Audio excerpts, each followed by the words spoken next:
Yo, what's poppin', everybody? I want to welcome y'all back to the No Level Cap podcast. I got to introduce y'all to the crew. We've got the collector of collectors and Twitch streamer extraordinaire, Will Coleman. What's poppin', Will? Hey, what's up, everybody? How y'all doing today? I'm doing fine, though. Everything is moving along perfectly, and I'm ready to get into this review so we can kind of talk about the spectacular animation of this movie we're gonna be talking about tonight. Yeah. So let's get into it. How's that Romantic Saga 2 treating you? Whooping my ass. That's what it's doing. It's hurting, bro. It's hurting, but we almost there. I think. I don't know. We gonna find out. All right, that's what's up. That's what I want to hear. We got the Black Daredevil and the best actor in Austin, Texas, Terrence Flowers. What's good, Terrence? Hey man, everything is good on my end. Yeah, I'm ready to get into this movie review tonight. It'll be an interesting change of pace, so let's get it. It definitely will. Lastly, we've got the living cartoon and the man with the golden voice, Rakeem Beck. What's going on, Rakeem? I heard you watch Shell in the Ghost and not Ghost in the Shell. How we doing, Rakeem?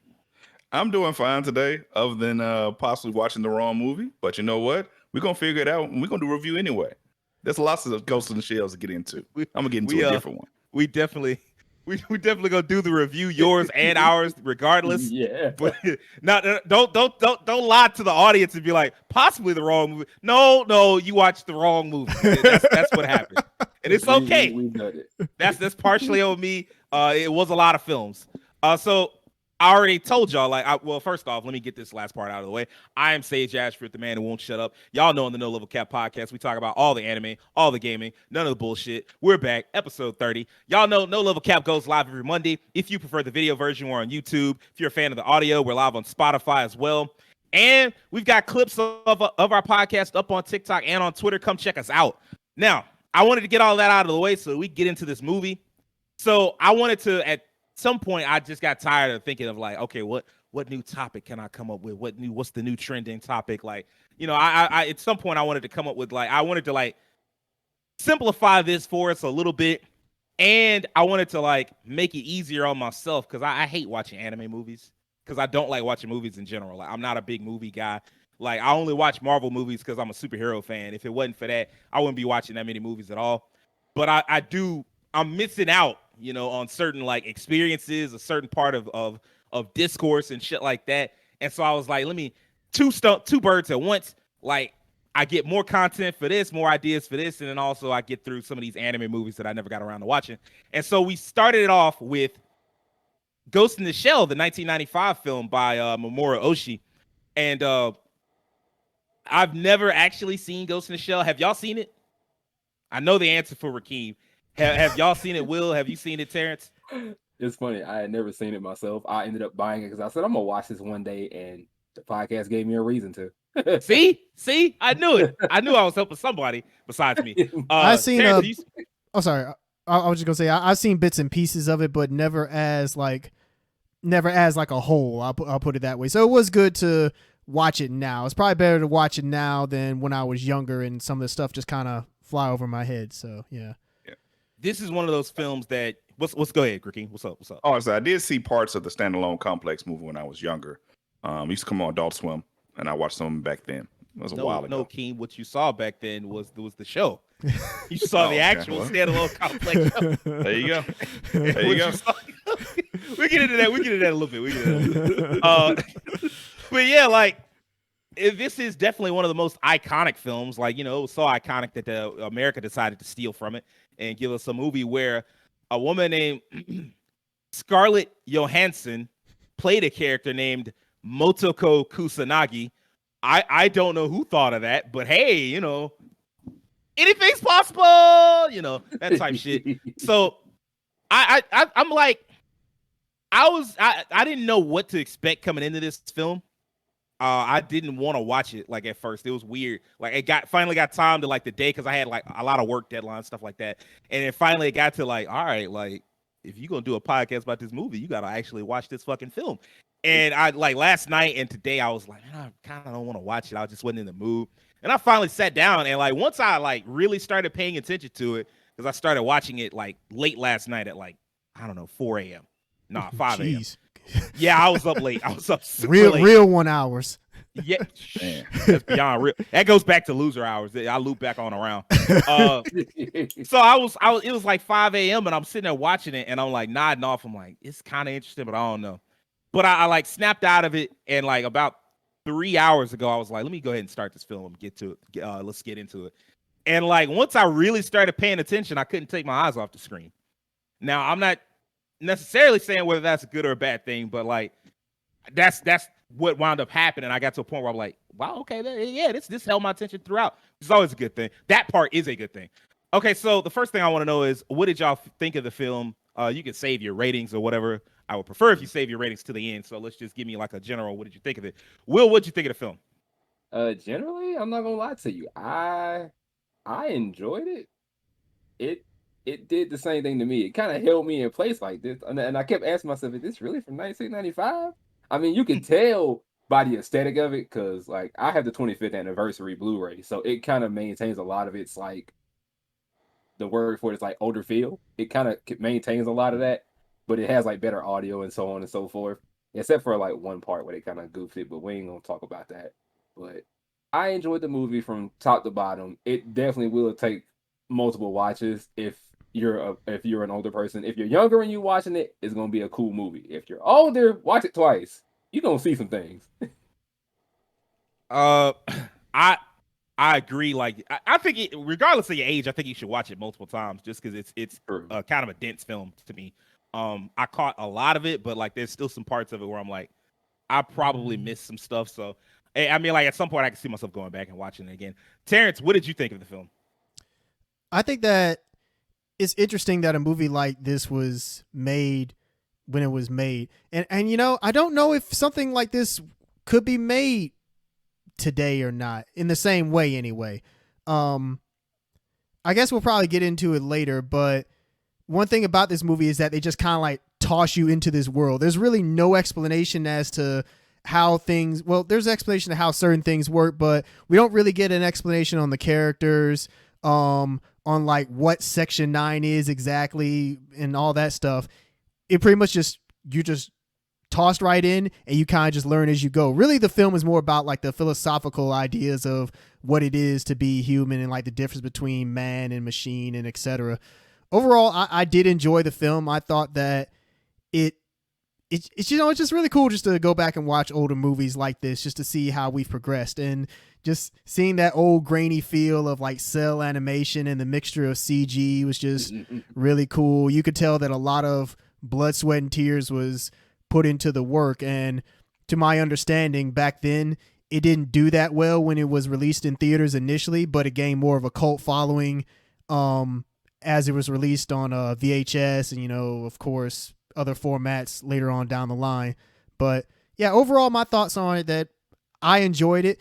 It is one of those movies that I do think it takes some time to process. Like you do need to maybe watch it a couple of times or really just pay attention to the movie as you watch. It's not one of those movies where it's like I feel like you can multitask and watch it. You need to be focused on it. You know how some people nowadays is like, oh, I'll watch it and then I'll like be on my phone or I'll like look up something on Google. And no, you can't do that. You need to be dead on paying attention. At least that's my opinion of it. You're not wrong. But yeah, I thought that it was a great film and it was good to revisit a classic. I agree with what you said as far as like it's interesting that this film was made during the time that it was made. This was a note that I made while I was watching it. They were so obsessed with what technology was going to do to them in the 90s and in the 80s. And they ain't even had that much tech yet. Yeah. I don't know. Like, I guess the creatives just could see a little bit, kind of. They couldn't see what we were going to be like, but they could see a little bit into the future. Yeah. Like, there was not that much tech back then. Like, there was some, but like compared to what we have now, it was nothing. And so, like, they were so obsessed with, like, whether tech was just going to, like, change humanity entirely, which it has and will continue to.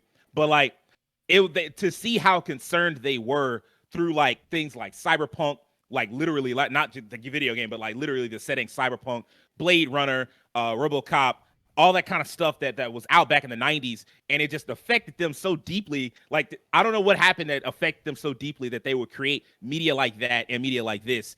And I do agree, like you couldn't make a film like this today because this resembled what they thought the future would be Yeah. Just a different version of what they thought was possible. And we'll get into reasons, like it's already like, as far as it's not that far into the future for us now anyway. You know, compared to what it was, it's like 7 years now. Yeah, I almost only said 7 9. in only 7 years. We only have 7 years to get to the point where Ghost in the Shell is set. You know what this vaguely reminds me of? When I was a kid, I used to think the Jetsons, the era of the Jetsons was coming in 2000. I knew, and it was like that up.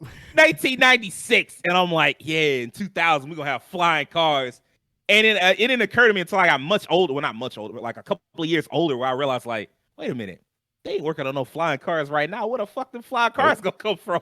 So that's when I realized, like, oh, we not gonna get the Jetsons. You know, it's interesting, like looking, like now that you mention it, looking back at how, in decades prior, how they had like these visions of the future compared to now. Like our visions of the future now are just wildly different from what they were in the past. Like I want to say they had more of an imagination, like back in like the 70s, 80s, and 90s in regards to what they thought the future would look like. But now it feels like it's, at least the futures that we have that have come out recently, some of them are more dystopian. Some of them are, you know, that, or utopian. Yeah, or utopian. It's just very different. I'll put it that way. I'm not saying like one is bad or good. It's just different to see. It's interesting just to see the contrast between the two. I'll put it that way. What they had was hope.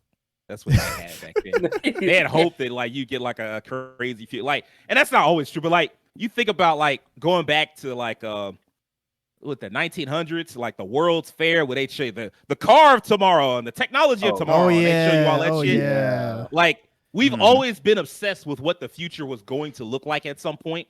And it's only now as we get into like the 2000, like the 2010s and the 2000s, like where we're kind of, it's weird to say this. I hope y'all follow me when I say it. We're kind of living in the future. Yeah. Like all that weird shit that we grew up with, we kind of have versions of that tech now. And so we kind of live in the future and we know what the future is like. And so we kind of look and it's like, nah, it ain't as interesting as y'all want it to be. And so a lot of times we create a lot more boring versions of the future, a lot more down to earth, like realistic. Even when we make a version of the future that's like 10, 15 years into the future, it's like as if it could actually happen 10 to 15 years in the future, as opposed to like, I get what you're saying. Like you're saying back then they were maybe a bit too grandiose or like too forward thinking with how they thought the future would look. Yeah, I get you. I got you. Yeah. We're dreaming of something that we can't hope to achieve at the moment. Yeah, I feel like a lot of creators kind of gave up on that now, and so we're at the point now where we're just like, "Hey, man, you know, like I'm gonna we show you what the future might actually look like." Now, I didn't want to leave Keem out. The problem here is Rakeem watched a different film from the rest of us. He watched Shell in the Ghost, and so like he Spirit in the. I want to ask Rakeem what he saw. Like you saw, I believe, the compilation film for the first season of Ghost in the Shell standalone complex. What did you feel about that? Like, obviously we didn't see it. So like, tell me a little bit about what you thought about it. So watching the film, I feel like it was really interesting in the first half because it took a cool idea of, I don't know how he rates up to the puppet master, but you have a character who's the villain of the film, the Laughing Man, who really isn't the villain. It's really, almost a representation of like extreme. What's what I'm looking for? An extremist view of like people going at corporations and like people who like are anti-conspiracy, you know, trying to get the truth out of people. And watching it early on, I was enthralled. There was some great action scenes. There was this big police conspiracy where you didn't know who knew certain information. There was cover-ups and murders, and it was really cool in the first half. And then after about halfway through the movie, although there's still some good twists, even in the latter half of the movie, man, it kind of slowed down and it just got really existential. This Laughing Man story really loves his books. You got references to like The Great Gatsby or Catcher in the Rye and like all types of novels and stuff like that. Of course, that's just any existential out of body experience kind of thing kind of goes more into philosophy, as we know in Cyberpunk. And I will say this, and it kind of goes what you guys were talking about, how like when you came into the world, like Tam was talking about, and things weren't explained. I've noticed in cyberpunk movies or media, that's kind of the MO. They don't ever tell you, they show you. It's all about like engrossing you in the world through the world. I remember playing Deus Ex, walking through Detroit, that yellow filter on that people hate, but I liked it. And just looking at the world and like, I get it. I watched Cyberpunk Edge Runners recently, and they didn't explain a whole lot how the world worked, but just watching it, you got it. Like, you know, the hyper commercialization, the depravity that society can get into when everything's kind of like focused on like this speed and money and like corruption and like these gangs and violence. And even this movie just drops you into that world. You get that like how corporations and like and companies and even the government can still have the same issues in the future as they do today, but actually compound those issues because of the technology they have in the future. So I thought that was really interesting. However, in the second half of the movie, the exposition got so heavy. It became more of a detective story, and there was a lot of back and forth in the conversations. The Laughing Man, the main villain of the story, he's really big on that. He kind of covers himself up. He has a cool gimmick where he hacks people. He's such a master hacker that when he's walking in front of people, they can't see his face. They see the logo. Yeah, they see the logo in his face. It's really cool. And not even that, he can make himself invisible to people. Like he'll just walk by and cut their eyes off. And he'll sneak through environment because everybody's jacked in now. So everybody has enhancements. And even earlier in the movie, they talked about how the only people who ever saw him were like two crazy homeless dudes because they weren't jacked in. And everybody else couldn't see him. He would sneak into places, espionage, walk right behind somebody, or he'd be out in front. And he'd be talking to a cop 1 minute, turn his eyes off, and dude still got a gun. Where are you? And dude's just standing there. He ain't moved yet. It's really, really cool. Really cool. But yeah, like the existentialism kind of dragged the pace of the movie down. It's a long movie, 2 hours, apparently 40 minutes. It felt long. I hate when a movie feels long. That's the worst kind of feeling. I mean, it feels long partially because it's not really meant to be a movie. Like it's really for somebody that's like, look, give me the Cliff Notes version of these 26 episodes. That's what that movie is. 160 minutes. Like nobody would actually make an anime film that ran 160 minutes at best. Because we talked about this before the show, but I mean, like nobody was around to hear that. So like I said, I watched it late, and I like spoke to Rakeem last night. I came downstairs and I was like, yeah, man, you know, we was talking about something. And he was like, oh yeah, I just finished Ghost in the Shell, which I wish I had been there to see the finish and I could have stopped this, but neither here nor there. We here now. So like he told me it was like 2 hours, and I said, oh snap, that's like a big chunky film. I said, okay, I guess I have to set 2 hours aside tomorrow when I watch it. And I loaded it up, and it was like 1 hour and 22 minutes, which is close to like the anime time. But the second I saw it, I said, ah, shit, here we go. I knew what was up, but the problem was it was too late to correct the problem because he had scheduling stuff and it was late at night already. Like it was 5 a.m. when I booted it up. So it was like, I can't correct this. It's just, we gonna see what happens. I hope he saw like the director's cut or some shit. I didn't know. But it's all good though. So like, as far as the film goes, both with yours, but I feel like Standalone Complex delves a lot more, like the TV show delves a lot more into who the characters are. Section 9, Motoko Kusanagi, all the characters around her. I feel like the TV show delves into who she is and all those characters a lot more, as opposed to the compilation film, which is just trying to get across the mystery and the story. And definitely this film, which if I can lay one criticism at this film's feet, it's that there almost aren't any characters. There's really just the one.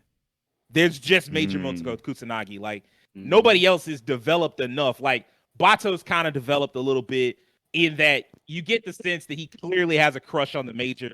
I'm pretty sure that they delve into that in the TV show. Kind of. I can't remember. Like, it's one of those Cowboy Bebop type things where everything got to be unsaid because it's cooler that way. Like that type shit. And like Bato definitely, you could tell he like has feelings for the Major, but I mean the Major isn't. And that's another thing. I feel like, and this is going off 2003, 2004 memory, so I could be wrong here, but I feel like the Major from Standalone Complex is a lot more stronger of a character, Yes. like She emotionally. felt she I thought about it while watching it. She was so confident. Like when you watch the movie, she just feels like she's an ace at what she's doing. There are characters who have questions about things and like, I don't know about this. And she always comes in and is like, hold on, that doesn't make any sense. Through this protocol, that doesn't, she always kind of like had an opinion about something. She was very forthcoming. Everybody respected the hell out of her. Like that chain of command went down the road. Like that was a scene when she had walked Bato in the room and told him like, look, the little robot things, we finna disarm them. They didn't become sentient, and we can't take no chances. So he says, is that an order? Yes, ma'am. Oh, you talking about the Tachikomas? Yeah. The Tachikomas actually what? A Tachikoma makes a appearance in this film. Yeah, it's not the family friendly Tachikomas from it ain't. Yeah. It ain't. I will say to your point, Sage, that well, I guess really to Rakeen's point about being strong, you could argue that she gets there because of this film. It's like at the end of this movie, it kind of lays the work for her to become the major that she becomes in Standalone Complex. I can say that, but I feel like I don't know if Innocence kind of ties going forward into that. I don't, but if it does, I will watch Innocence and I will get back to y'all on that. Okay. So I actually go in the opposite direction, and I would say that basically to me, this film, because of what happens by the end of it, and we're going to get into that in just a second, it can't be canon with Standalone Complex. I don't think it's canon at all. Are the two not together? I don't believe, like, I know for a fact that Ghost in the Shell, the second movie, Ghost in the Shell 2, is not canon with this one. I know for a fact because I read that earlier. So, like, there's already the possibility that there are multiple universes, so to speak. And I just feel like, judging off of what I saw in this versus what's in Standalone Complex, I think they're not canon. What's up, Rakeen? Oh, I was about to say something I did not bring up that's important. So what you were talking about with the character development, there actually was kind of a nice combo in Standalone Complex. The character was a Tagusa, one of the other Togusa, Togusa. He's kind of really the side main protagonist. Like a big chunk of this film is him. He was really the person who brought back the case because it starts off with an older case that he gets some information from, and he's the one really pushing to like figure out everything. And the major comes in, it's kind of like a guide trying like, hey, don't go too deep into this. It doesn't make any sense. Try, get him on the straight and narrow. But Togusa is really kind of the one trying to really get into it. And then something happens at the end that's towards the end that's very interesting. A very weird plot twist. But yeah, Togusa is a big force in that movie. Yeah, Togusa is pretty much the human stand-in. Like everybody else is a cyborg in some kind of way. He is the only person that's he's not jacked in. Yeah, Right. exactly. Yeah, exactly. He's the one that's I think he has some minor enhancements, like really minor. Yeah. But like he's not, because like Section 9, and that's like a minor plot point of this film where like everybody in Section 9 other than the chief and Togusa are like not human. They've been made fully. The only thing human about them is their brain. Everything else is robotic and shit. And like that's a minor plot point of the film. It's brought up. They talk about it. It's probably one of the very few moments where they actually develop the characters in this film. Because for the most part, it's not about. It's like very plot driven, and any character development kind of comes around Major Motoko Kusanagi. So I guess let's get into the plot a little bit. So we open in 2029 in the distant future of 7 years from now. It starts with like the. I was just gonna say real quick, just to confirm, you are right that Standalone Complex is not a sequel or an alternate version. It's just like set in alternate timeline, so it's not the same. Just to confirm, so that's my bad. I guess that's something I should have obviously looked into before, but yeah, I guess I just assumed they blend in together. Yeah, no, I can see how you get there, but it's just like the way that it ended, and we're about to get into it to talk about it, but like just the way that I was like, man, this just seemed like it's like this the end, and like if you were to pick up from it, you'd have to pick up with some of the stuff that they did, and I feel like Standalone Complex never quite gets into some of that stuff because it's kind of a big deal. I think what happens at the end. Yeah. But yeah, just to address that, just because I know somebody will inevitably say like, no, it's not this, it's that. It's like we're putting that out there now. We know it's not a sequel. We're moving on. Gotcha. So it starts with Major like listening in on a conversation, and she's getting, I think, like camera shots beamed directly to her brain, which have to be in like 160p. But she's like listening to like this conversation, and she's about to jump in the action. So of course she got to take her clothes off and put her titties out for some reason. And so like, well, it's interesting. I guess we can go ahead and talk about this right now. There are a lot of nude shots of the Major in this film, but it doesn't. Right. It rarely ever feels sexual. Yeah, It doesn't. it's not Like, intended to be. Yeah, Yeah, it's just kind of like she's almost like she's detached from her body a little bit. Like she just doesn't feel like she has no shame just because she doesn't feel like this is a natural body to be looking at anyway. Like because you see her just kind of like constantly undressing and dressing in front of people like it's whatever. Like it's robotic for her basically at this point. Yeah. and I think yeah, that's what some people had criticism of Standalone Complex was like her outfit in Standalone Complex is kind of is basically it's definitely a choice, but the It argument looks very different. yeah, but than the everybody else. I said. but the argument always was that the Major doesn't see herself that way. So Yeah. it's more like it's a you problem than it is a her problem kind of thing. So yeah. Yeah. If she was a male and she acted like this with like literally no sexual attraction to anybody, if it was a male, nobody would ever talk about it because everybody would be like, okay, this guy's just a weirdo. And like, because we naturally sexualize the female form, just like even without them trying to be sexual, everybody goes, oh, well, is she trying to attract somebody? And she kind of doesn't care. Like she's just kind of, it just kind of is what it is.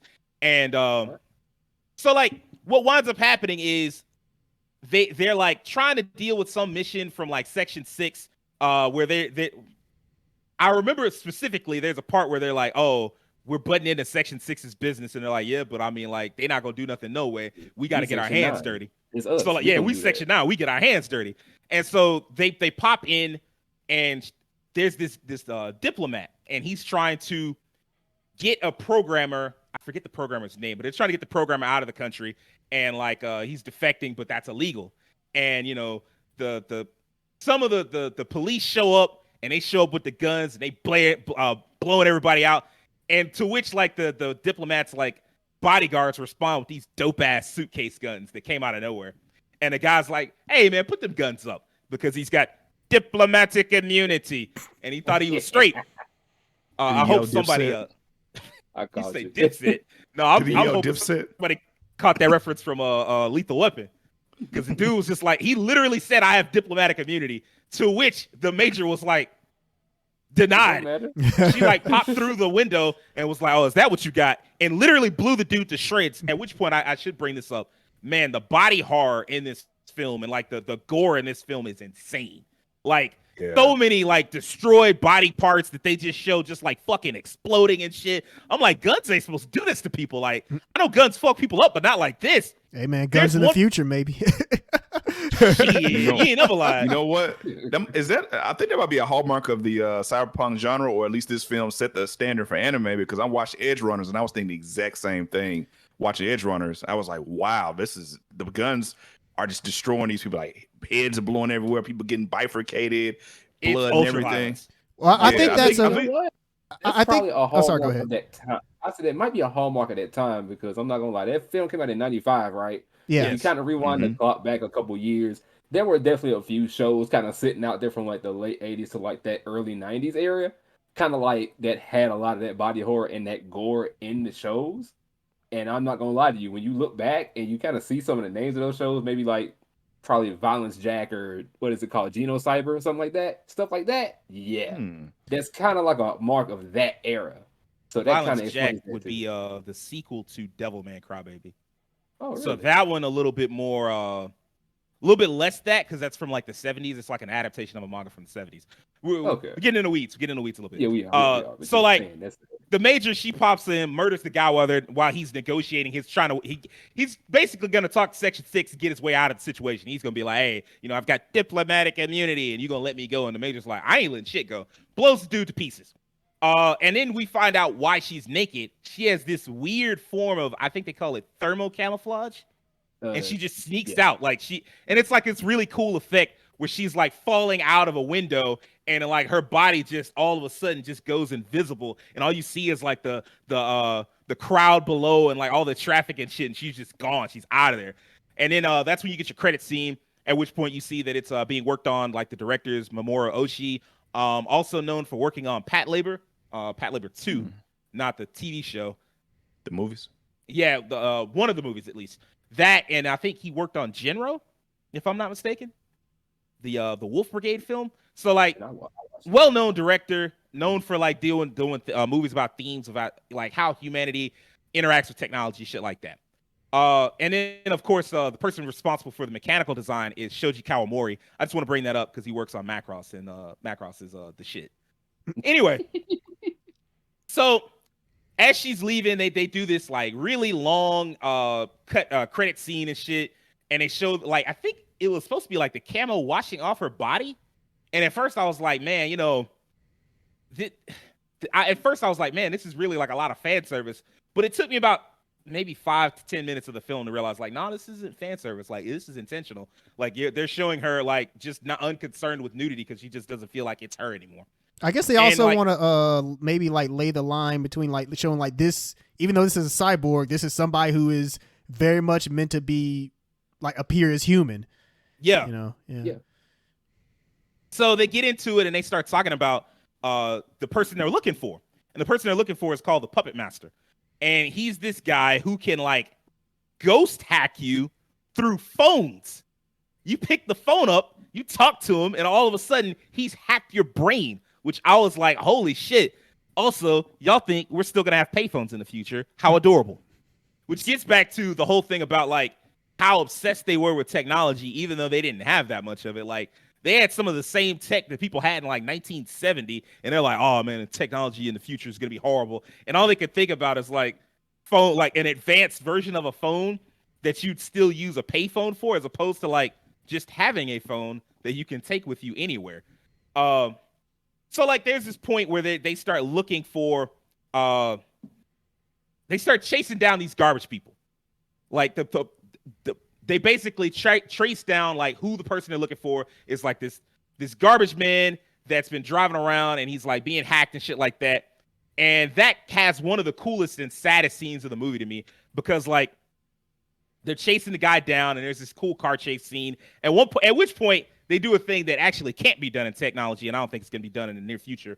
But like the Major like hacks into the car, or into her own car. She like jacks into her car and drives the car with her mind, and I'm like, that's dope as shit. Dangerous as fuck, but dope as shit. So they start going after the garbage man, and the garbage man immediately is like, holy shit, I gotta get the fuck out of here. But he's not even the guy that they need. They find this other guy that's like a thug, and they capture the garbage man pretty easily, but the thug has the same thermal camo. At which point I'm like, so why is she naked then? I don't know. So like I kind of loop back around to like both it being a theme, and also like this is still kind of eye-catching. Like just to see like a naked person, still kind of eye-catching. But they chase the dude down, and like, first off, what gun did that man have? Do y'all remember this? Like, they're chasing the dude down, and like, it's like I think Bato in like the armored truck, and they're chasing the dude down, and he pulls out this gun and fucking blows the armored truck to shit. What the fuck was that? He had a machine, because I remember the details correctly, because I watched it twice. He had a machine pistol, and it was fitted with HV rounds, high velocity rounds, which could pierce through things. And they had told Bato, once he got out of his car and ducked down, they said, don't duck behind it. The bullets will pierce the door. You will get hit.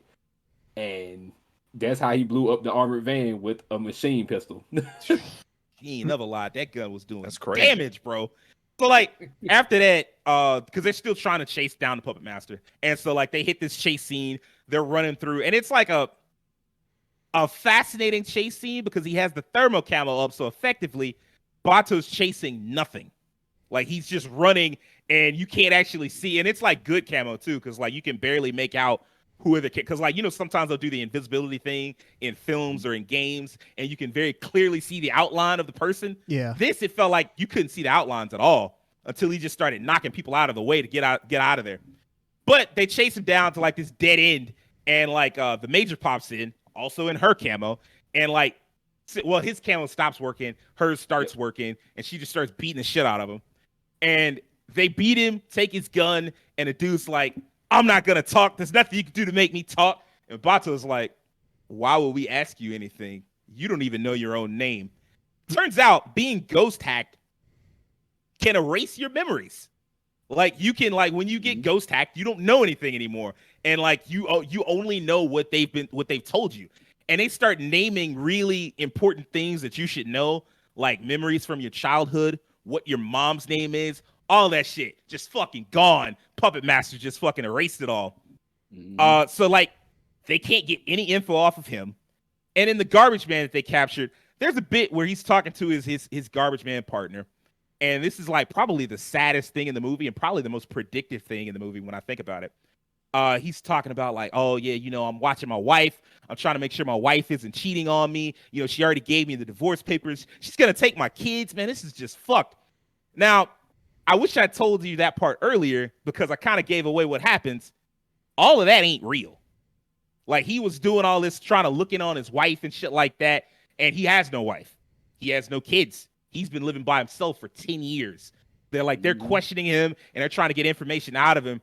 And he's like, what do you mean I don't have any kids? What do you mean I don't have a family? Like, what are you talking about? And they explained to him virtual experiences, which can basically be inserted into your brain and effectively overwrite your old memories.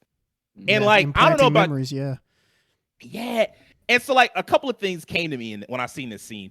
One is how predictive are we? Like, it was out of the ordinary, considered out of the ordinary back in the 90s for you to not have a wife or kids.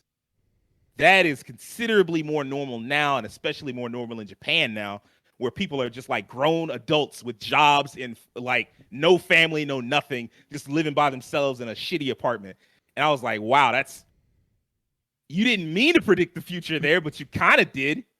And then the other thing that I thought about when they talked about like, oh, you know, he was like, can you take these memories from me? Which, I mean, like if I found out, if I thought I had a whole family and kids and shit, and then all of a sudden that shit was gone, I'd be like, yeah, take this shit away from me so I can go back to like reality. And to which they was like, what's up? What's up? That sounds like Superman for the man that has everything.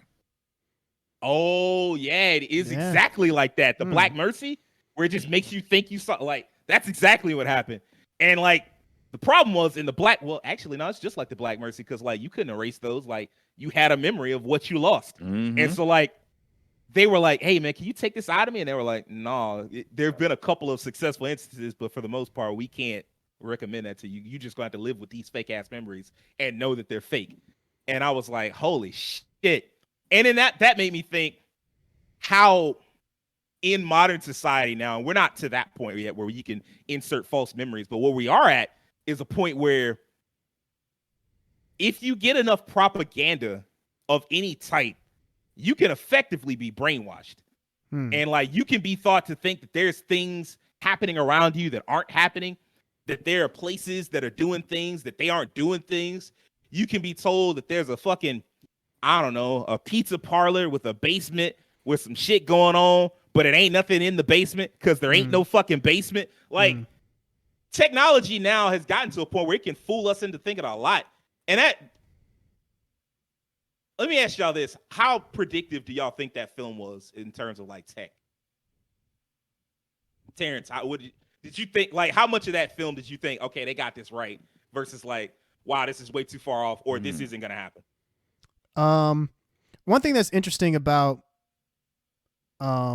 movies and just media from like the 70s, 80s, and 90s is that they kind of had the communication part of it right to a degree. Like I feel like communication is the only part that we've even in some areas exceeded what they thought we would where we would be in the past. Like with Star Trek, how they show how, you know, communicators and everything, we essentially have all that. In terms of this movie, the cars, they weren't like flying or anything. Like, at least I think most of them were on wheels. I think so. No. Yeah, okay, that's what I thought. I thought most of them were on wheels. So they had that right. We obviously don't have cybernetic implants. We don't have like metal parts and stuff, at least not to to the level that they have, or even heck to the level of something like Full Metal Alchemist, where I feel like that is, it's just interesting how we haven't gotten that far in regards to like limbs and like We're getting there. we're getting there. Yeah, we're getting there. But Well, I'll say one thing is that cost is obviously a barrier too. Is like you only the rich can afford that sort of thing. So it's not like the common person can get that at all. For this film, I mean, there's some things that is obviously fictional. I mean, it's science fiction.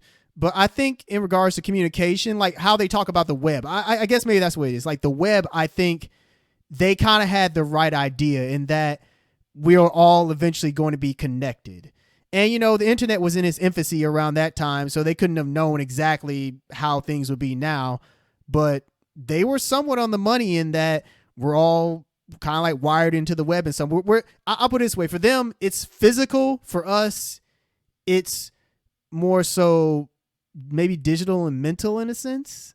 I'll say mental just because we're always thinking about it. We're always thinking about, what's going on Twitter, what's going on here, there, etc. And all we have to do is just pick up our phones, look at it, and we're tapped in. So I think maybe they went for more so the physical aspect of the web, and I think for us, like I said, it's more so of a mental and digital kind of thing. So I think there's some things that are, of course, like I said, exaggerated because it's fiction, but there's some other stuff that I think they kind of did hit on the money in a way, if that makes any sense. I don't know if that was just kind of like a garbled mess of me just talking or what.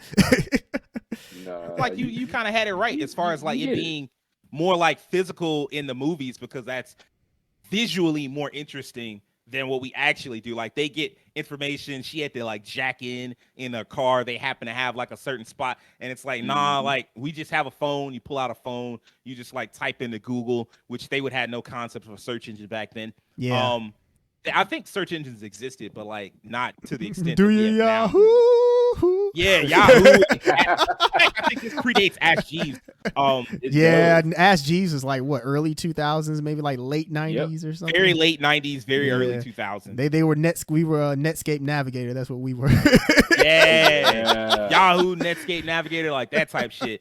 But like even that was not common, and so like they had to come up with something that was like visually interesting. I gotta jack in and shit like that. Which I mean, like you can see the jack in stuff wound up being like a very big theme for Cyberpunk, just in general. Because like when you think about like, I'm pretty sure every Cyberpunk futuristic, you get like they all have some type of jack in. Matrix definitely had it. Yeah, I mean, this movie in of itself is influential in that regard. I mean, I know the Wachowskis. It influenced it for the Matrix. James Cameron, he was influenced by this movie. Like this movie is definitely influential without like it's hands down, it's an influential movie, no doubt. Will, what did you think? Like, what did you think it was like predictive? I think it was predictive. Like Terrence kind of hit the nail on the head for a lot of it. Like with communications, like I think we're on the slow uptick of getting to a point where we can kind of communicate like that. I wouldn't necessarily say the whole jacking in thing is something we're gonna be doing. I doubt it. Yeah, I don't think so. I doubt it's gonna happen. We too paranoid now to do that. Yeah, that's what I'm saying. We're a little too paranoid to do something like that. So I don't think that's gonna ever come about. The chip in your brain. They're putting the chip in your brain. It's in your bloodstreams, and they're listening to your thoughts. Like, yeah, we're not there yet. But I also think when I look at certain scenes, like where like that person had that thing in their head, and I was looking at that, I was like, that's so weird. But it made me think of like medical technology more than anything. But I'm like, that's so far off. I'll probably be in the dirt before I even see it. So I'm just kind of like, there's some things here that I can see happening, but a lot of this feel like big time imagination. It's big time imagination. Necessarily. One thing, and I actually do want to ask Rakeem, even though he didn't see the movie, but I actually think Rakeem's answer is going to be very interesting. But one thing I will say, as far as like prosthetic limbs, we're not to that level yet.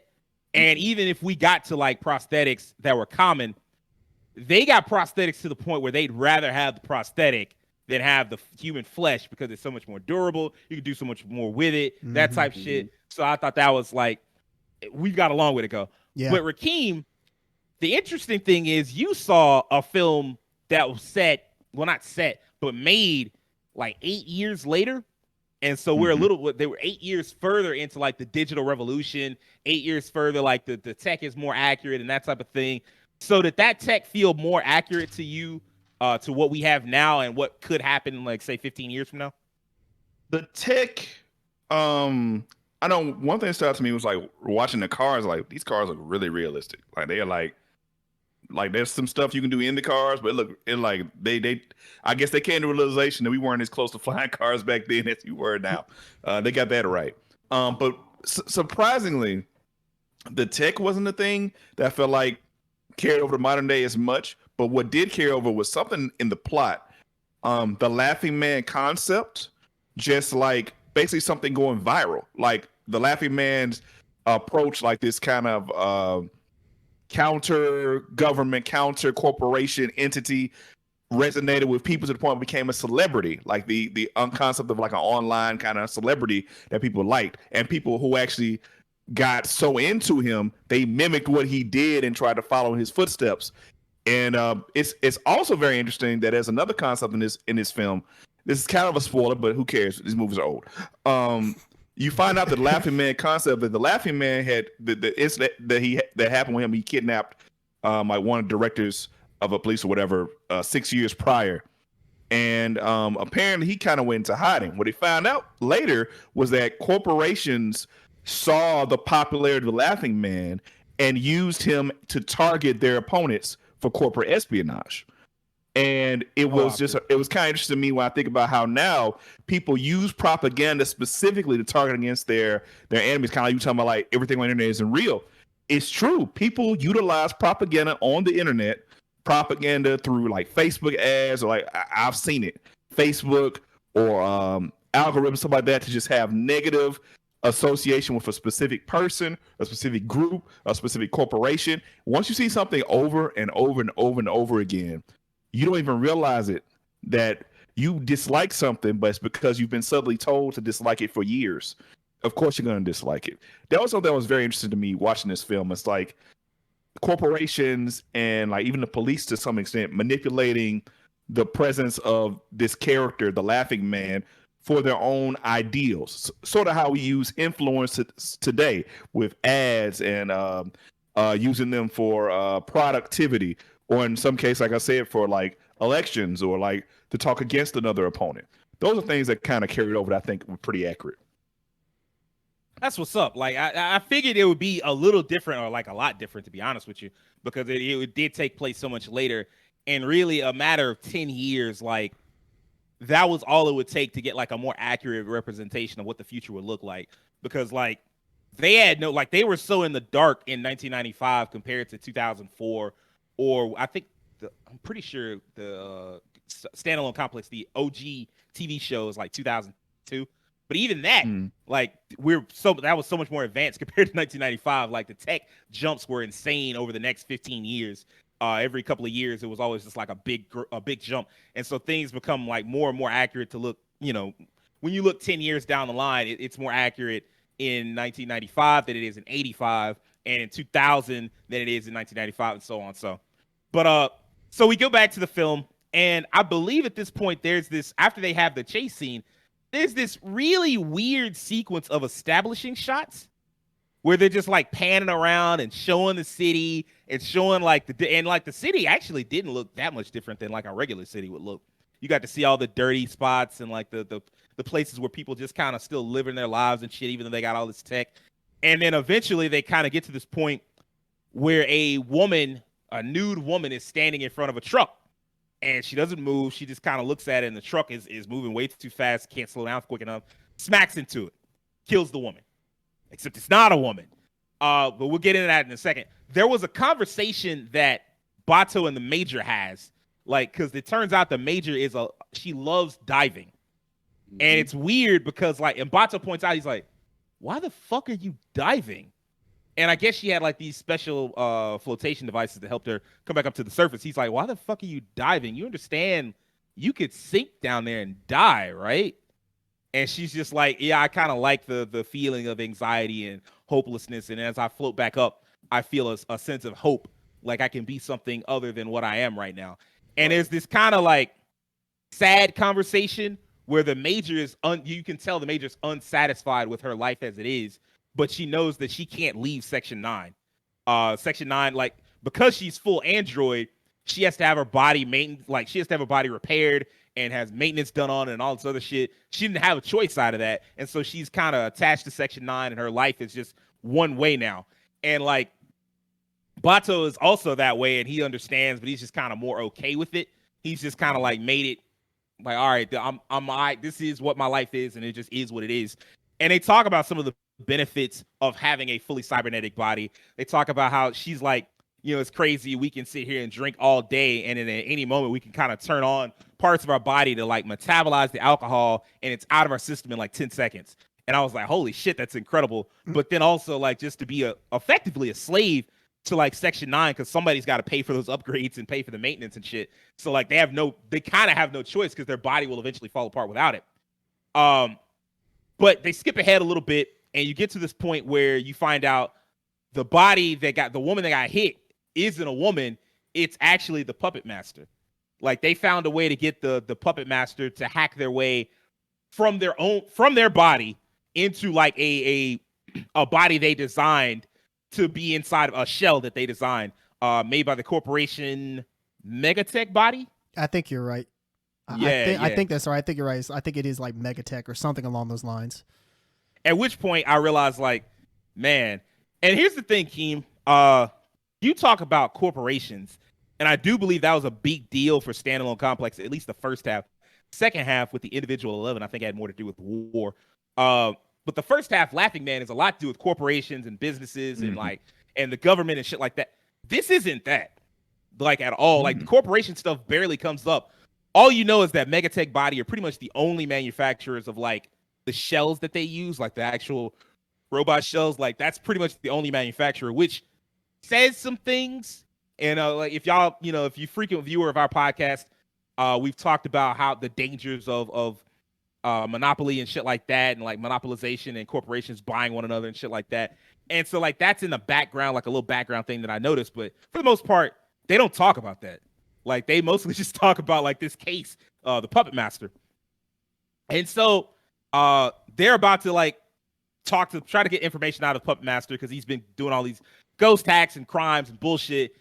When all of a sudden Section 6 shows up, and Section 6 is like, yeah, give us that. And they come up with some excuses on why they want the body, even though Section 9 found it. They come up with some excuses, and they're like, basically just, hey, man, what do you care? Like, it's our case. Just give it to us. But as they're saying that, the ghost wakes up. Or the ghost inside the puppet master wakes up and goes like, oh, yeah, actually, I'm the puppet master. And they're like, so you kill the body so that he would have to live inside this new body. And then the ghost wakes up and goes, well, there is no body. And at first you're like, there's no body? The fuck's this man talking about? They get into that a little bit later. As he wakes up, says, I'm sentient, give me political asylum. And like Section 6 is like, nah, ain't no political asylum. You like a robot. To which, okay, y'all help me out. Mm-hmm. Okay. Were they not implying at one point the puppet master was like a person? Did I miss something? That's something I'd have to rewatch. I would definitely say they were definitely implying that there was a person. Because at first, you talking about in the beginning of the movie? Yeah. Oh, yeah. I think so. Like they thought that the puppet master was this person, like just one guy just doing everything. Yeah. I think you're right. Yeah. At least that's how I interpreted it as well. Mm-hmm. Okay, so because like I'm sitting here thinking about like how it went down, and like as the robot woke up, the robot's like, "Hey man, I'm a sentient being. Give me political asylum." And Section 6 is like, "Ain't no political asylum. You're a robot." And I'm like, "Are you giving yourself? Did you give it away just then? Like, what the hell? Like, what are you talking about? Why are you saying it's a robot? Was it because that he was in like the robot body?" I'm going to assume so. Okay, I'm going to assume that's what my pea brain assumed it to be. So, look, you ain't no pre-brain, but at that point they did kind of get into like a whole philosophical conversation about whether or not he was human and what makes it human and this and that. And just as they're doing that, just as you start to get lost and your eyes start to glaze over, go. Section 6 breaks in, Even though Section 6 is already there, like you have some camouflage agents just bust into the building, Section 9's building, and they steal the puppet master and run out. Now, at first you would think, well, not you don't think that, but like the implication is supposed to be that a mystery group broke in and stole the puppet master. Just ran out and ran out with puppet master. But like Togusa noticed that there was somebody with Section 6 when they came in that was using camo. And he was like, oh, we being screwed. And so like that Section 9 is immediately on it. And that's the one character the thing that I can get from Section 9 in this movie. They're very competent. Nobody in the film is bad at their job. Like, you don't get to see them all that much. Because like Ishikawa, you see him for like a scene. And I'm pretty sure Ishikawa plays a bigger role in the Laughing Man case. Yeah, he plays a much bigger role in Standalone. And he's also, I agree. Also, he's incredibly competent. I freaking love that character in that movie. I mean, I don't dislike any of the characters in Section 9. Yeah, I'm thinking of. Yeah, there's no one that I can think of in Section 9. Like, really, the only characters, quote unquote, that provide like any kind of comedic relief are like the touch comas. Yeah, that's kind of it. Everybody else like is pretty much they're pretty serious when they need to be, and they keep it moving. But yeah, like so after that, so throughout this film, Motoko is like really weird about the puppet master. Because, like, there's this point where before they steal the body, Motoko talks to Bato, and she's like, does that body not look like me? And he was like, no, not to me. Not really. Not at all. Hey. And she was just like, no, she wanted to dive into the puppet master's brain, talk to it, and she's, like, really driven by it. Like, that's the thing that she wants pretty much more than anything at some point in the film. And, like, or at this point in the film, she like wants to talk to it. She wants to get to know it.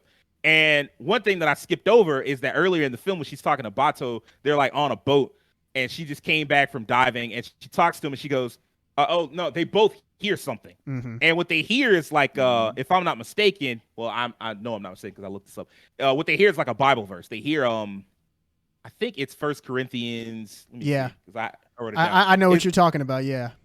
Like they both hear at the same time. 1 Corinthians 12, like the first half, which is like, for now we see through a glass darkly. Like she hears that and Bato hears it, and there's a reason for that comes across later. But basically, like, they realize Section 6 is trying to screw them. That they broke into Section 9. Nobody mystery opponent or nothing like that. There's just Section 9 and Section 6. Nothing else matters in the film really. And so like they steal the body, break out, and like Section 9 chases after him. They're like, all right, well, we got to go find him. And then like what you eventually learn, Ishikawa does like the hacking and explains, because at one point the puppet master describes themselves as like 2501.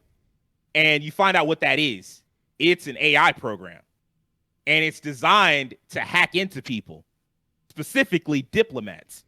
It's designed to hack into diplomats and just make certain things just happen. Like, instead of you being so argumentative about something where our country wants something from another country, like, you just get hacked into and you just give it to us.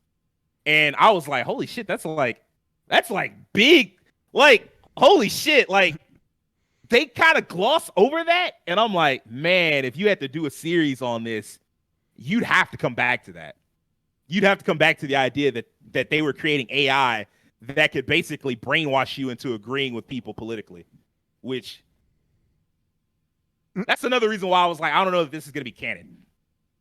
But like, they wind up chasing it down, and they get to this like abandoned building or whatever. And when Motoko gets there, it's being protected by what looks like a Tachikoma. Am I wrong, y'all? It's supposed to be. You're not wrong. That's what it looked like. It looked like this giant. Yeah, I'm pretty sure that's what it's supposed to be. I think that's. I don't know if they. I believe that's. Don't they outright say it in the movie? Did they? I don't think they outright said it, but I believe that's what it's supposed to be. But it may have gone by under another name at that moment. Yeah, I think. Yeah, what you said. What you said, Will. I think it just went by another name at that point. It was just a big ass spider tank, and Motoko's like, "Look, I gotta talk to the puppet master," and she was like desperate to talk to it, so she goes in and tries to fight it all on her own.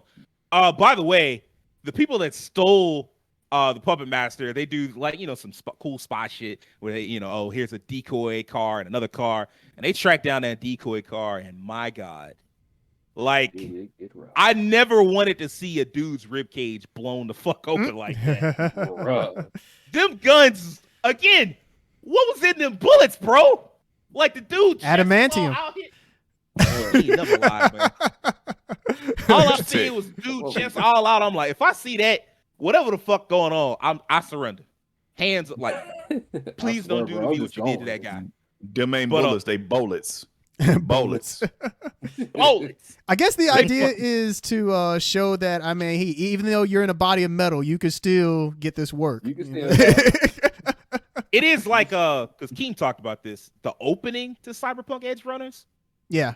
Well, Cyberpunk overall is like Cyberpunk, like the anime is Edge Runners. Yeah, it's pretty violent. I mean, that's just the nature. I only of watched it. the opening. Look dark for me, but like when I saw the opening and the dude's just laying out all these cops, and like they eventually kill him too, and he dies in like an equally gory, bloody ass way. I guess it gets worse. Yeah, that's a recurring theme. Yeah, I was gonna say it's violent. I mean, that's just it's kind of a cycle of type thing. Yeah, kind of a cycle type thing. Yeah, that makes sense. So, Motoko, she gets into like this, and this is the point at which I really knew Keem. I was like, Keem definitely watched a different film because he was talking about like exposition and shit, and I'm over here watching her fight a giant fucking robot tank, robot spider tank. I'm like, oh shit, I ain't get none of that. I ain't get none of that. I'm like, yo, what? In my movie, my part of the movie, Motoko almost got clapped. No. She almost got clapped here, all right. Yeah. In fact, she like fought the tank. I don't know. Can somebody explain to me what the fuck happened at the end with the tank? You're talking about when she tried to open it? Yeah. That right there threw me for a loop because I'm just like, okay, where is she at? Then they found her. The thing spotted her in her camera. I'm just like, okay, so she just standing there. She finna get shot.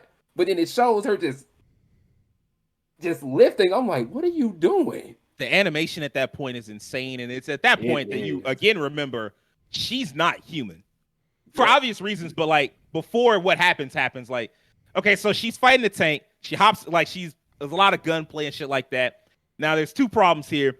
One, she's got to beat the tank, and two, she's got to beat the tank before Section 6 shows up. Because if anybody finds out that they made a fucking AI that can hack into political people's brains, they're fucked. So like she's got to get what she wants done quick. And so like she fights the tank, gets to the tank, hops on top of it, using a little thermal camo once again, which means she's naked, of course. And this is the part where I'm like, yeah, it's definitely not meant to like arouse anybody. She's like naked and she's trying to open the top of the tank for reasons I don't know. I might have missed something. But she's like cracking it open and you can see like her muscles flexing and shit like that. And I'm like, okay, this is not attractive at all. Yeah, like she it's in a way buffed up. That's what I'm saying, bro. She got, buff chicks are great, but like this is beyond like normal buff. This like some unnatural, you're not supposed to look like this type shit. And she just like chrome. Yeah. She chromed up. She was kind of chromed up like a lot. So she like tries to crack it open, but what actually winds up happening is that she shatters her own limbs. She like pulls on it so hard that she shatters her own fucking limbs. And I'm like, what in the hell was the plan in the first place? I'm baffled. Like, if anybody can help me out, like, I'm open to suggestions. I don't even know what it was because during that whole scene, like after she ran out of bullets, it seemed like everything was kind of falling apart in the plan. At one point, it was just like, oh, I need them here to help me get this done. But then someone was like, nope, can't get to you. Sorry, good luck. And then got the Bato. He driving off. He just like, don't you disconnect me from this call. When he said that, I was like, he finna turn this car around, ain't it? That's exactly what he did. He kind of turned the car around because he showed up with some heavy fucking ordnance. Like, go ahead, Terrence. Go ahead. Well, I was just gonna say, I think maybe her idea was to like destroy it from the inside. Maybe. I don't know. I mean, you bring up a good question. I'm not quite sure why she was fighting so hard to get inside. I can only assume that was the idea. You know what? You know what I thought? Maybe she was fighting so hard. This is just pure speculation. call me a nonce or an idiot, whatever you want to call me for it. A nonce. But yes, Nonce. yes, call me whatever you want to call me, British whatever you want insults and for it. shit. But maybe she was trying to rip the top off because maybe she thought the puppet master was running that. I don't know. Maybe, like it, whatever it is, it was definitely not explained. And at the end of it, like she's basically got no arms, and I believe she also had no legs. Yeah, She had like one dangling, maybe, I think. Yeah, she was Maybe. like fucking ruined. Yeah. And so like she's about to die, and then Bato shows up with heavy fucking ordnance, as I said, this gigantic fucking shoulder cannon that would make War Machine look like a fucking pop gun or whatever. And he just unloads on that motherfucker, just like demolishes the tank with ease. And instead of her being like, all right, well, we did what we got to do, let's get the fuck out of here, she's like, no. You got to hook me up to the puppet master. I got to talk to him. So she talks to the puppet master, and you find out how he became sentient, which is that like he was created by Section 6, and he just started going around to like different, he was designed to hack into different networks and look around and shit like that. And in doing so, he kept gaining more and more information and became sentient. And so like he started pondering his existence, pondering everybody else's existence, and comparing his life to like human life. And he realizes he needs two things to really be alive. One of them is the ability to reproduce. The other is the ability to die. And so he goes, look, I need to be able to be in somebody's brain to do that. So I purposely fell for Section 6's idea, put myself in a cybernetic body. And now what I would like to do is fuse with you, Kusanagi. He's like, I want to fuse with you. And she's like, what the fuck? Like, why would I do that? Like, I don't get any benefits. And he's like, no, you get all the shit I got. Like, you can hack into everything you want. You'd be like basically the super fucking hacker, and you get all that. And I would get the ability to like change my code, reproduce, and then eventually when you died, I would also die. And so like we both get something out of it. And she was like, well, do I get to be the same person afterwards? And he's like, well, no. But like, is anybody really the same person after a certain period of time? To which I'm like, kind of a fair point. Like technically, every 7 years, all the cells that are in your body are gone, and you're like a whole new person. So technically true. And he also made this other point where he's like, the reticence to change is what keeps you from being able to grow. And I was like, yeah, that's just straight up accurate. And so like she agrees to merge, but like problem is it's been too long. And Section 6 came with them choppers. Literally. They pop up with the choppers and they show up with like some snipers, and they like, yep, target 1, Puppet Master, target 2, Motoko Kusanagi.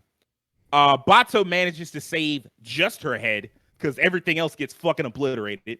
And so like he runs off with her head, and then they wake up, I think, something like 2 days later, at which point he's like put her brain in like a child's body for whatever reason. I don't remember. I don't know why. That was the only one he could get. Yeah, the only one. He says the only one he can get on the black market. He got it on the black market. He even said that wasn't his choice. It's just that's the only one he could get. Yeah. He said something low key kind of creepy because he was like, yeah, that's not really my type. But yeah. I can only assume that was meant as like just an explanation like for why it was a kid's like, body. I like you, but this body ain't right. So yeah. But he did, like, she was basically in his safe house, and at which point she's like, hey man, and that's kind of when they go back to like the crush that he has, kind of, because he's like, you could stay here if you want, if you want to stay, we me and you, and he didn't really say anything else beyond that. And she's like, I got to get going, and he's like, yep, I figured that would be the answer. If you want to look into like it's like a certain pocket, he's like, oh yeah, I got look into that coat pocket over there, grab a key. The code is 2501, which is like the code that created the Puppet Master and shit like that. And so like he's like, you can use that code, drive on off. And she's like, yeah, I'll be back. And he goes, okay, what happened with you and the Puppet Master? And she says, well, really, I'm not really Kusanagi anymore, and I'm not really the Puppet Master anymore. Like I'm neither. I'm something new. We are Gogeta. And you say we were what? We are Gogeta. We are neither Kakarot nor Vegeta. It kind of was go like find that. Majin Buu real fast so you can separate yourself. And then, like, he asked a little bit more, and then she actually quotes the rest of that Bible verse where he's like, "Do you know what the first part of that sentence was that we both heard?" when I was a child, I spoke as a child, I understood as a child, I thought as a child, but when I became a man, I put away childish things. And like that part, I was like, I kind of get what you're going with, but I thought the second part was more illuminating, to be honest with you, because what echoed in her head was, for now we see through a glass darkly. The second half of that is, but then face to face, I know in part, but then I shall know, even as I also am known. And like when the puppet master talked to her, he was like, the reason why I chose you, like I've been looking at you for a while. And the reason is because I see you in myself, and vice versa. And so it felt like that was his kindred spirit, someone who questioned humanity, her own humanity. And so like that made me kind of look at the Major differently, to where like I said, she felt like more of a desperate character, more of like, because the conversation she has with Bato throughout the film just suggests that she's just not comfortable with the fact that she's not really human anymore. She's essentially having an existential crisis, Several, throughout the film.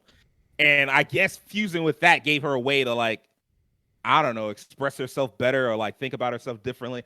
I'm not gonna cap, like that. At that point, my brain was kind of melting. I'm like, all right, this is a lot going on. It's a lot. It's a lot. It's basically like a philosophy class in an anime movie. I mean, that's essentially what it is. That's what. Yeah, that's really what it is. That's 100% what the movie is. I remember specifically when I used to watch Standalone Complex, liking it a lot, liking the setting, the characters, and all of that. But the dialogue would frequently, it'd be so much that it kind of, Yeah. And at the time, I was like 15, 16. Mm-hmm. And like now I'm an adult and I get more of it, and I'm still like, not all of it, but like enough that I'm like, oh man, I feel like I don't have the full measure of this. Like when we did Dragon Ball Superhero, I definitely ain't walk out of there with no questions about life. I can tell you that. Questions like, why do I keep watching Dragon Ball? But yeah, like that was the end of the film. Like she just leaves. That I believe is like the actual adaptation of the manga, and like the manga goes on to show her like properly fused with the puppet master, and like now she has all these abilities and she's this different kind of person and shit like that. It made me want to read the manga though, and then actually that's the question I'll ask both Terrence and Will before I ask Rakeem. Tell me about the Laughing Man. Would y'all want to see another story in this universe, like this universe specifically, where she's like fused with the puppet master? Will, what about you? Yeah, I'm kind of with it. I like this type of stuff because it do make me think, even though sometimes I'm like, look, I kind of don't want to be questioning my life in this moment sometimes. Like, I want to be like, I want to be staring off into the ceiling just like, is there really a purpose to this shell that I'm in? Like, I don't want to be asking stuff like that, but I enjoy it because it's fun. And at my age now, even though I ain't even that old, I'm 30, and watching this type of stuff, it gives me something to think about. Just doesn't make me want to be like this nihilistic idiot, That's fair. Terrence, would you like want to see more from this? And specifically, like, would you have wanted more world building, like more of like, less world building, more character development? Are we talking about just this film itself, or if there was a sequel to it? If there was a sequel to this film, I think, yeah. I mean, I wouldn't mind seeing a sequel just because I think this could be done in the same way that Blade Runner 2049 was done, where it revisited its world decades later after the first film. I think it would be very interesting because you could explore, they could kind of change some things in a sense to make it where things are a bit more reflective of the actual times that we're in and updated for that. But I think that there's a lot that could be explored here if they were to revisit how this film ended. And I don't know how. I know there's sequels to there's technically sequels to this film, but I don't know how. I haven't seen them, so I don't know how exactly they work. But if we were to stay in this universe, like this Ghost in the Shell movie universe, and make another sequel for this day and age, yeah, I wouldn't mind. I wouldn't mind seeing that because I'd just be interested to see their depiction of the future. Because let's see, that was 1995, and it's supposed to be taking place in like 2029. So like, yeah. So like 30, 40 years from now, how they think the future will look. I don't know. I don't know if it will look like Cyberpunk 2077 or what, but so there is a film. Well, not a film, but like there's a series, of course, for Ghost in the Shell that is like 2045. Yeah, you're So talking that about the latest was- one, right? Yeah, Is that yeah. a Rise or no? No, Arise is its own thing. This Yeah. is like the Netflix thing. It's Yeah, also done by SAC, I think. yeah. It's called SAC. Still It's yeah. not. Yeah. Oh, sorry, go ahead. No. You're good. You're good. It's still SAC, but it's just called SAC. It's not standalone complex. Okay. And it's like SAC 2045. Mhm. It's Right. set, 25 years to the future, which I'm like, okay, well, that's kind of cool. I don't know how well it's reviewed, how much people like it, or if it's any good. It might be ass. I think never people know. just didn't really like the fact that they went for the full CG look. That and the Major also looks younger in it, so Yeah. it's kind of weird. Now, one thing I will say, before we pass it to Keem, is this like the CG? I ain't like it.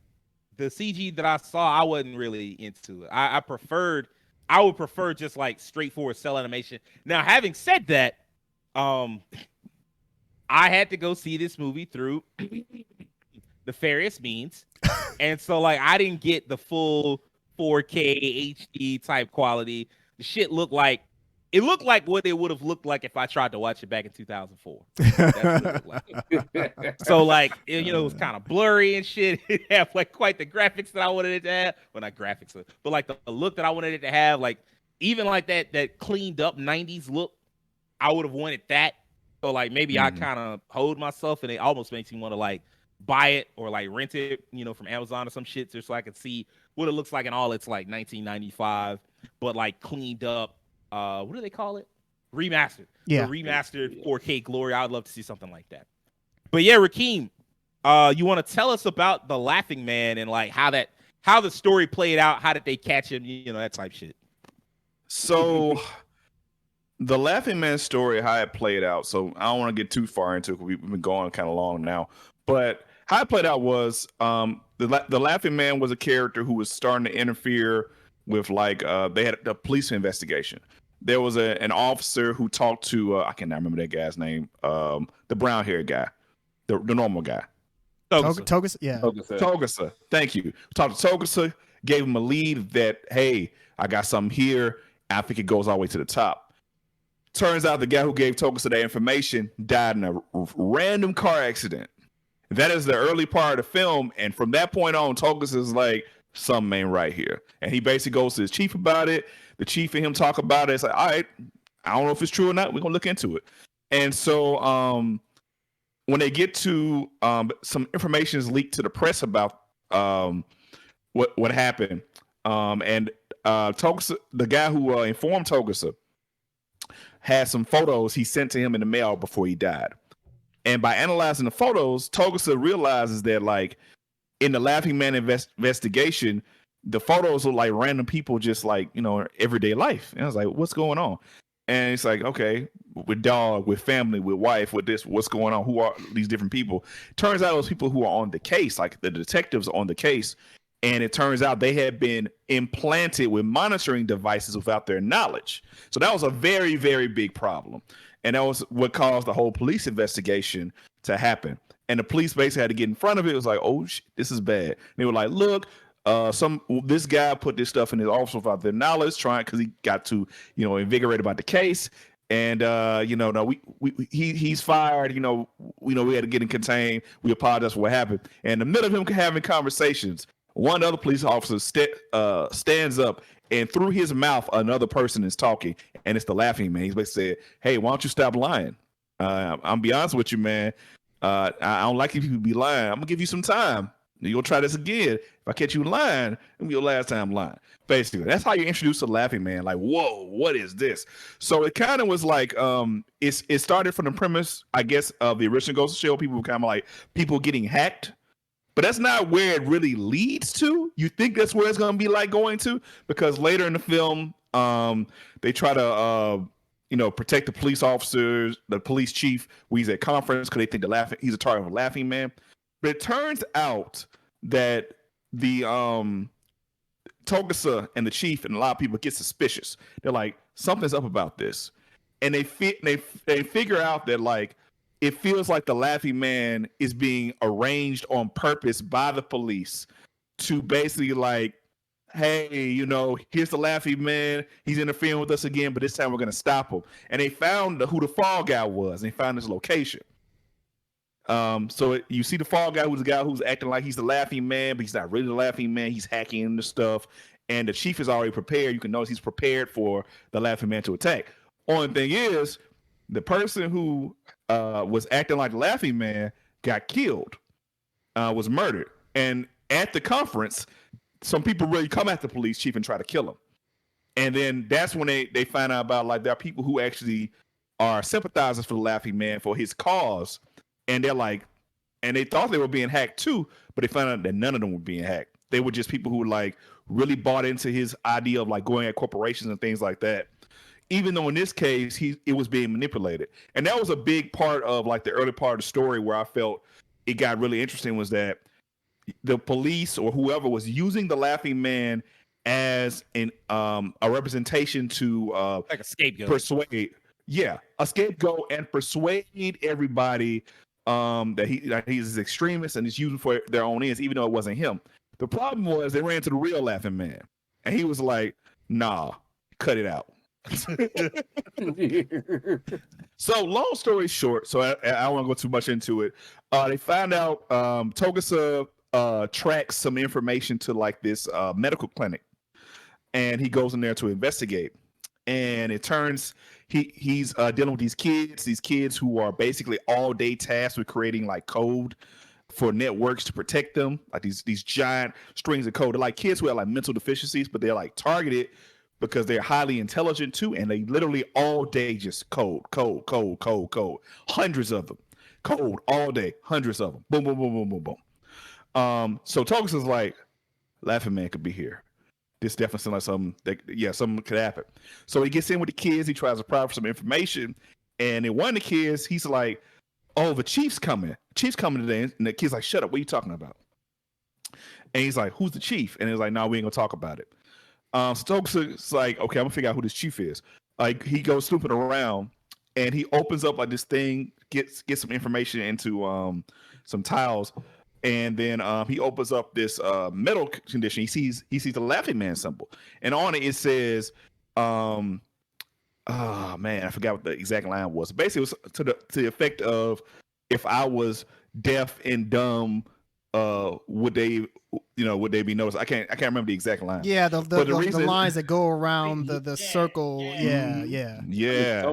So what's important about it is, in the story, in the movie, the whole time the first kid he deals with as he's undercover in this medical facility, because he's actually undercover as like a guy who works there now. The line is, "I thought what I'd do was I'd pretend I was one of those deaf mutes." Yes, I think it's from The Great Gatsby. It's from Catcher in the Rye. Catcher in the Rye, right?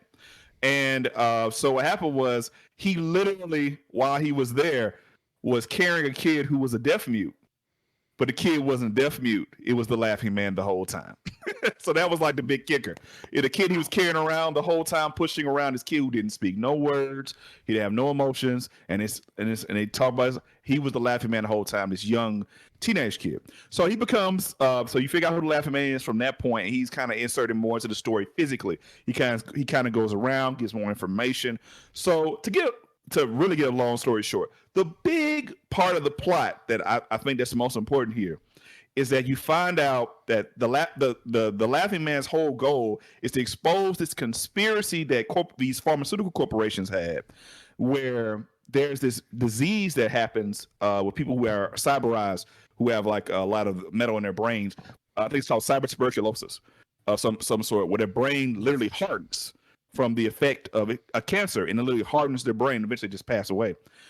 There was a company that developed a vaccination that seemed to have a very good effect against the tuberculosis, at least to a point where it could be treatable.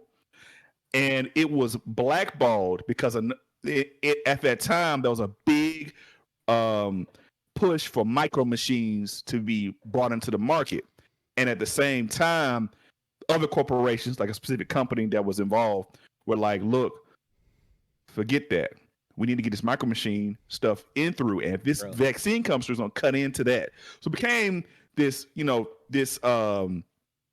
juxtaposition where these companies went out of their way to dog this specific company that had an actual working vaccination, and they used these micro machines which are completely ineffective against the tuberculosis, at least at that time. And then like fast forward, it was covered up. There was going to be a big spiel on where one of the guys who worked for the company was going to reveal to everybody because he had developed cyber tuberculosis himself, and he was going to reveal that like what they had done because he wanted the vaccine. And he was like, "Look, I need to get this treatment with this vaccine." And that was a little company that was focused on helping people who needed the vaccinations who couldn't get it under the table, so to speak. And so because of that, when they figured all this stuff out, those pharmaceutical company heads were like, "Nah," and they basically put a hit out on the guy who snitched, on anybody involved with them. Everybody got a hit on them. And the other big part of this movie is that C9 gets not C9. I'm sorry, their group. What Section they call Section 9. I don't know why I call them C9. I'm thinking about esports. Section 9.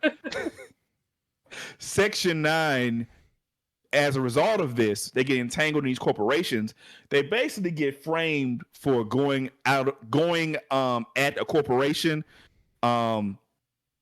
illegally, and basically they get hunted in this movie, and like kind of they dissolve the group and they get hunted one by one, and they're disgraced. It seems like Kusanagi is killed. She's assassinated. So it seems like everything's dissolved. And then there's another big plot twist after all of that happens. And the Laughing Man's still involved with this to a degree, but like this part is more so about the group. At the end of all of this, it turns out they were dissolved on purpose as a result of what those guys did. They were able to get evidence on those corporations that they were dirty. And so they played them, and they were able to get the group back together. So that was kind of how it worked. And they even tried to recruit the Laughing Man at the end to the group. This I am experiencing vague, like this is unlocking hella memories as he was explaining. Yeah, I remember like the Section 9 being forced to disband and all that shit. I'm like, I remember the Major getting assassinated. Yeah, I remember all that. Yeah. So all that happened at the end of the movie, but there was just a lot of exposition in between that I didn't mention, so because there was a lot. But I will say, like I said, the actual mystery part of it was very interesting. I thought the first avenue. What's up? I ain't gonna lie, this making me wish I go back and see Standalone Complex again. Like this film was cool, but like we can watch it one time. We can watch it together one day. I ain't talking about that movie. I'm talking about the season, the series. Yeah, the anime. Yeah, yeah. Like this film was cool, but like ultimately, it's not about corporations and all the other shit. It's really about like what is machine turning man into. That's kind of what this film is about. That's a lot of what it's about. How much of your humanity is left the closer we bond with machines. And as fun as that is, I'm not taken with it. Like I'm like, all right, like it's an interesting moral question. But I mean, nigga, I'm all right. I'm still human. Like I'm all right. Like I understand how much human I have, and so like, I don't know. Like overall, like I kind of like for the effort that they put into it, and for like the time and like the questions that they asked and the animation and shit, I want to give it a 9. But as far as like overall enjoyment, I'm kind of leaning towards 7 for me. Rakeem, what would you give what you saw, and then like without the exposition? Oh, well, without the exposition, 7.5. I thought the pacing and that, like before the exposition stuff, really cool. I was really invested in like, okay, who is the Laughing Man? What is the purpose behind this? Is he the real bad guy? And it was like twist after twist after twist after twist. It went places I didn't expect it to go, which is what was the best type of mystery. So before all that, like at that point in the film, what would you have given it? I would give about 7, 8, probably. Okay. I thought it was pretty good. All right, Will, what would you give Ghost in the Shell?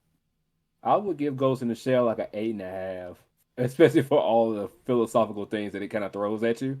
Like, I guess for someone who's kind of had to deal with my major and so on and so forth, some of that stuff kind of ties in a little bit, and it makes you want to ask questions, especially if you're really inquisitive about it. If you're an inquiring mind and you want to like see this type of thing, watch Ghost in the Shell. It's not a bad watch. Sit down with it. It's a fun one too.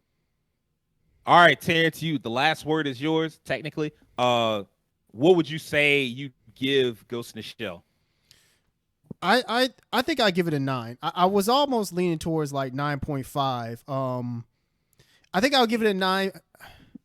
I think the only reason I would give it a 9 is that kind of like what you said, Sage, like maybe in terms of personal enjoyment, I think I'd have to dig into it more. And I kind of did it since even before we started the podcast, I was watching some analysis videos on YouTube. And I think that I will say that I think that this is a movie definitely worth watching multiple times and analyzing, because there's a lot of things going on that you might not even catch the first time. Like one, for instance, that happened in the scene where the Major is fighting the Touchcomber or the tank, whatever. There's a part where the tank shoots up the wall and there's this tree that kind of looks like the Yggdrasil tree, like the tree of life, and it shoots bring it. Up like there's some stuff that I'm gonna let you look. My bad. Go ahead. No, you're good. And pretty much it shoots the entire tree up. And one of the analysis that I was watching talked about how that can be like a representation of the change in how we view life. As man and machine combine more, the whole tree of life is just completely thrown off. And I think that that's just really interesting. The fact that there's so much to get out of this film. There's so much to digest. I can see how a lot of it can go over like the average person's head, like somebody who has no knowledge of anime. I'll put it this way. When Inception came out, there were people who walked out of that theater who were confused. And I thought Inception was fairly straightforward. It's straightforward. Yeah. So something like this to the average moviegoer, they're going to be like, this movie was terrible. It's, but I say all that to say is that there's a lot going on here. And so that's why I think I'd bump it down to a 9, just because it's a movie that I feel like you really need to take your time to watch and fully digest. You can't, like I said earlier, you can't multitask. Your attention needs to be fully on it. And I think you need to let it stew for a little bit. You need to kind of think about what you watch and think about the questions that it's proposing, because it's a very philosophical movie, more philosophical than anything that I've watched in quite a while. So I think that it's easy to see why this was such a groundbreaking film when it came out and why it inspired so many of the famous filmmakers that we have now. So yeah, that's what I give it. I give it a 9. It's wild that you call it a bump down, because I'm like, that's a 9. Like bumping it, you basically saying it's close to perfection. Like that's what you're really saying. I can't say perfect just because. Well, obviously, of course, you put it at a 9, so it's not perfect, but it was like close to it, huh? Yeah, it's close to it. I want to give it. I can't give it that perfect score just because for me personally, it's not a film that I see myself watching a lot of. Like, I'm glad that you brought it up as something to watch, and I'm glad that I watched it, but I don't see myself revisiting it like that and tossing it in my personal all-time greats, just because I really liked it, but I don't see myself just actively thinking about it like that, if that makes sense.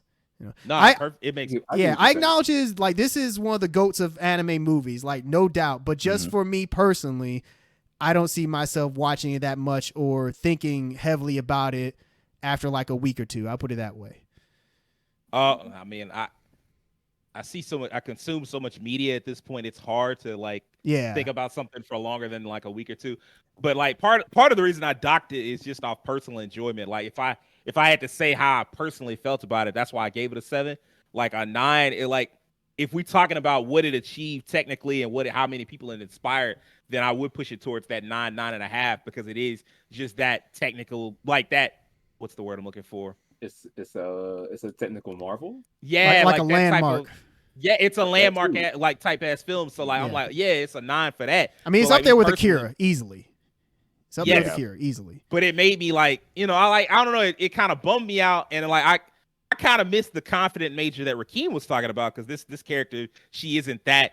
And I'm not saying that they always like you have to always have a confident character. I just liked that version of the Major a lot, and like this version of it is like not as fun for me to watch. And so like that. What's up, Keem?